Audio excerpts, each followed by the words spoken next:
ഇന്ത്യയിലെ ഏറ്റവും നീളം കൂടിയ കേബിൾ സ്റ്റേഡ് ബ്രിഡ്ജിൽ രണ്ടാം സ്ഥാനത്ത് നിൽക്കുന്നത് ഗോവയിലെ സുവാരി ബ്രിഡ്ജാണ്. ഗോവയിലെ വാസ്കോയിലുള്ള സുവാരി റിവറിന് ക്രോസ് ഉള്ള ബ്രിഡ്ജാണ് സുവാരി. ഇന്ത്യയിലെ നീളം കൂടിയ കേബിൾ സ്റ്റേഡ് ബ്രിഡ്ജുകളിൽ രണ്ടാം സ്ഥാനവും മൂന്നാം സ്ഥാനവും വഹിക്കുന്നത് ഗോവയിലെ കേബിൾ സ്റ്റേഡ് ബ്രിഡ്ജുകളാണ്. അതിൽ രണ്ടാം സ്ഥാനത്ത് നിൽക്കുന്നത് വാസ്കോയിലുള്ള സുവാരി ബ്രിഡ്ജും ഇതാണ് സുവാരി ബ്രിഡ്ജ്. ഈ മൂന്നാം സ്ഥാനത്ത് നിൽക്കുന്നത് പഞ്ചിമിലുള്ള അടൽ സേതു കേബിൾ സ്റ്റേഡ് ബ്രിഡ്ജാണ്. നോർത്ത് ഗോവയും സൗത്ത് ഗോവയും തമ്മിൽ ബന്ധിപ്പിക്കുന്ന ബ്രിഡ്ജാണ് ഈ ഒരു സുവാരി ബ്രിഡ്ജ്. വളരെ ഈസി ആയിട്ട് നമുക്ക് ട്രാവൽ ചെയ്യാൻ പറ്റും, വളരെ വേഗത്തിൽ നമുക്ക് എത്താൻ പറ്റും. ഇതിൻ്റെ നീളം എന്ന് പറയുന്നത് 640 മീറ്ററും വിഡ്ത്ത് 27 മീറ്ററും ആണ്.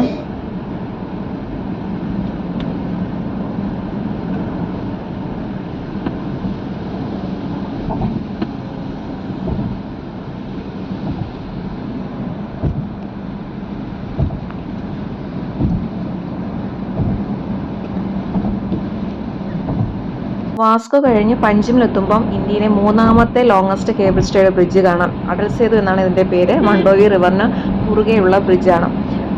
5.1 കിലോമീറ്ററാണ് ഇതിൻ്റെ ലെങ്ത്. ഈ ബ്രിഡ്ജിൻ്റെ പേര് അടൽ സേതു എന്നാണ്. നമ്മൾ നേരത്തെ കണ്ട സുവാരി ബ്രിഡ്ജിൻ്റെ പേര് മനോഹർ സേതു എന്ന്. മനോഹർ എന്ന് പറയുന്നത് ഇവിടുത്തെ മനോഹർ പരീക്കർ ഇവിടുത്തെ മുഖ്യമന്ത്രിയായിരുന്നു.